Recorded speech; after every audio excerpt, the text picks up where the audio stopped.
can MagSafe truly replace the lightning port on our iPhones? Well, not without a fight, but my answer is kinda yeah. Obviously, there's a lot more to it than that, that's the short version, but either way, I think there's a lot to talk about when it comes to this new proprietary standard Apple is obviously pitching with the iPhone 12, and a lot of people are thinking this is going to be what all iPhones use for charging in the future, and as soon as next year, Apple could start ditching the lightning port entirely. That's a big decision. Let's begin. Alright, so the tricky part about removing lightning is that we use it for so many things. Anytime we talk about removing the charge port, I see a million comments about, but my car needs a lightning port for CarPlay, or what about hard factory data resets, or what about transferring data from my computer to my iPhone? Yeah, there's all kinds of things that we need lightning for that MagSafe doesn't necessarily replace, but I will admit that MagSafe is much better at moving towards a more portless iPhone than typical Qi charging, or even if Apple miraculously found a way to make AirPower work, which they didn't, AirPower would not have been as good at replacing the lightning port, because there are a few problems that MagSafe does solve. I'm just going to focus on the positive at first here, but there were a lot of issues I always saw brought up whenever people talked about, hey, wireless charging isn't as good as wired charging, and for one, that was charge speed. So a lot of people would always say that wireless charging is way slower, and lightning can charge up to 18 watts, and now, with MagSafe, we can go all the way up to 15 watts of wireless charge rate. Yes, currently you do need a 20-watt charge brick to do that, but we're talking long-term vision here. We're not just talking 2021. We're talking future of iPhones for the next decade. So it is possible now, even with a charge puck this small, which is way smaller than the average wireless charger, to charge at a 15-watt charge rate, which is just a tiny bit slower than 18-watt, but still, Apple would consider this very much fast charging. So you can still get the great speed. And the other great advantage of MagSafe is that it's really not a wireless charger when you think about it. There's still kind of a big wire here, but you can actually use your phone as it's charging, which by far was one of the most common criticisms I saw whenever we talked about removing the charge port off of iPhones is, yeah, but I want to use my phone in bed, or I want to use my phone while it's charging, which is a valid criticism that MagSafe does solve. If anything, this allows you to use your phone more comfortably as it's charging, because you can actually orient the cable to go out the side, out the bottom, at the top. However you want the cable to be coming off the back of the phone, you can do with MagSafe because it's a circle, which is nice. Only problem currently, at the time of recording this, is that they only make one MagSafe cable. So you've got your 1 meter option, which isn't very great, and hopefully in time, sure, they can make more options, like a 2 meter option, or maybe if you want one for your desk, you can get just a tiny 1 foot option if you don't want a bunch of excess cable. For me, I typically use MagSafe either at my desk or by my bed, and at my desk, this cable is too long, and at my bed, this cable is too short. So I would love if we could get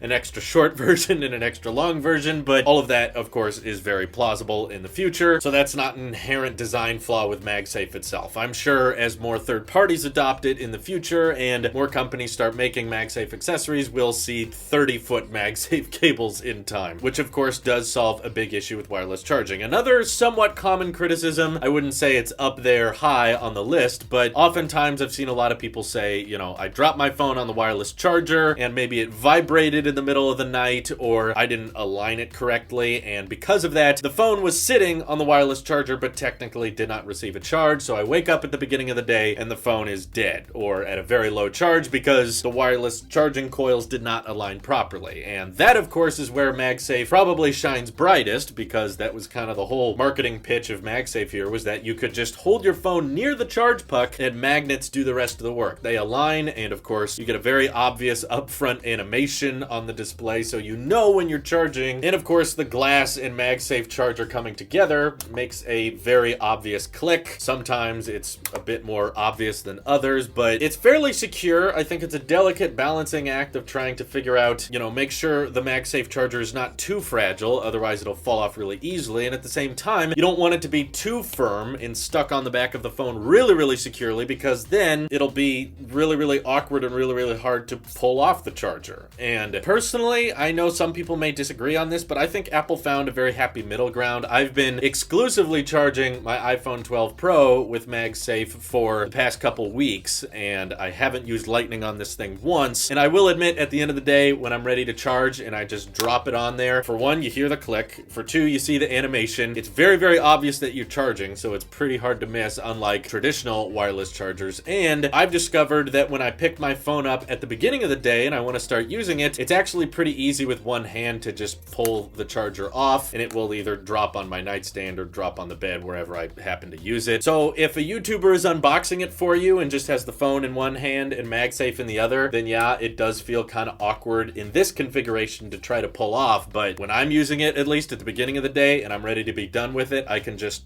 slap it off like that, and it works pretty seamlessly. And I think it's fair to say you can't really do that with Lightning as easily, trying to use one hand to unplug the whole device. That's a little clunky. Same thing with trying to plug it in. With Lightning, you pretty much always have to hold the phone with one hand and hold the Lightning cable with the other, align it right, and plug in. Whereas with MagSafe, of course, puck could be sitting there and you hold your phone over it and click, you start charging. Or if you're really insane like me, the phone can be lying on the floor like this, and then you go fishing with the MagSafe charge puck, let it sit on the back, and then bring your phone up to you with one hand. Don't do this, but I do this. So we've got faster charge speeds, we've got less alignment problems, we've got more variety with how you can unplug and plug in your phone. The biggest downsides with removing Lightning, I think, are going to come to those few circumstances that are becoming more and more rare when people want to transfer data or do very hard resets with their phone that require plugging in via Lightning, which does happen sometimes, but you also got to remember Apple has been selling a lot of portless devices over the years, things like the Apple Watch, which does have a maintenance port, but 99.99% of people never use it. And of course, AirPods themselves, not the charge case, but the pods, they don't really have any ports on them either, and they go through firmware updates and they have software features that change over time. So there's lots of portless devices Apple has technically already been selling, popular ones at that. Of course, the Apple Watch and AirPods are very popular products, so it's just a matter of Apple nailing the firmware and the software. And yeah, if you're not a fan of the idea of having to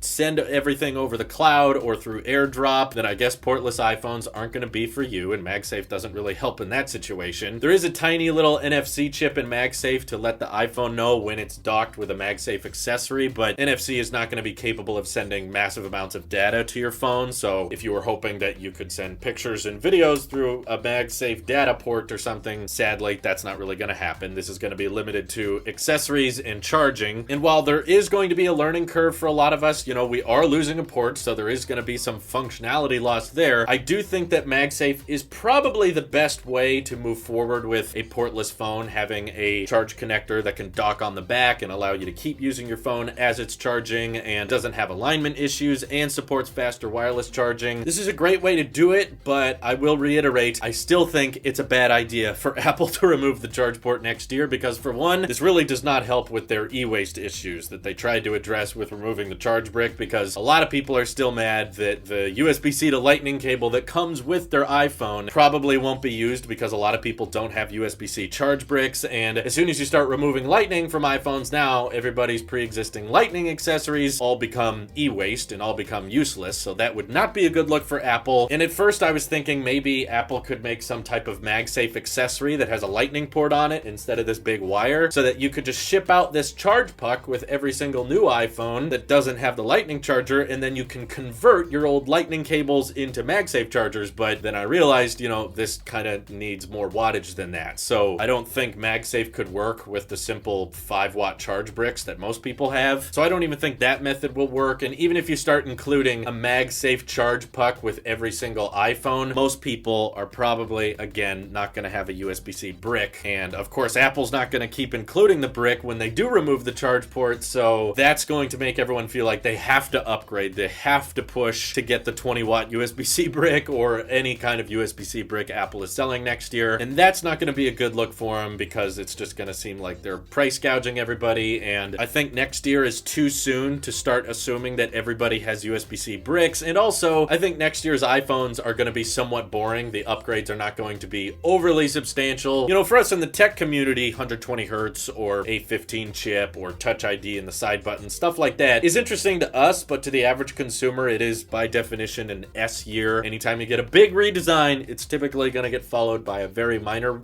upgrade. So there's not going to be a lot of people feeling the need to upgrade next year anyway. And because of that, I think removing the charge port is going to be looked at, of course, as a downgrade, as a reason to not upgrade, because that's a loss compared to years prior. So if anything, that's just going to steer people away from upgrading. And that's honestly why I do agree that MagSafe is a very great way of removing the lightning port and moving towards a more wireless future. Though I guess there still is a wire here, so we probably should call it more of a portless future. At the same time, I don't think Apple should remove the charge port next year. And obviously, I would love it if they switched to USB-C, but then of course we would still have the whole e-waste problem. So honestly, there's no way for Apple to win here. No matter what they choose to do, there's probably going to be people annoyed and upset. But MagSafe as a whole, I'm very impressed with. It's one of my favorite new features of the iPhone 12. Every night, getting it to dock and start charging is really easy, and starting the day by picking up my phone and just sliding the puck off is really nice and convenient. So I'm in love with it. I can't wait to see more third-party MagSafe accessories, and I'm going to use it as much as I possibly can. I can't wait to try out MagSafe Duo. I think that's a really convenient way to charge all your devices when you're on a trip or something. But still, Apple, just because you nailed it with MagSafe, I still think you should wait maybe 2 years before you start thinking about removing the charge ports. Maybe by then, USB-C bricks will become more of a standard thing and more people will have them. And my last suggestion is, Apple, you don't need this MagSafe charge puck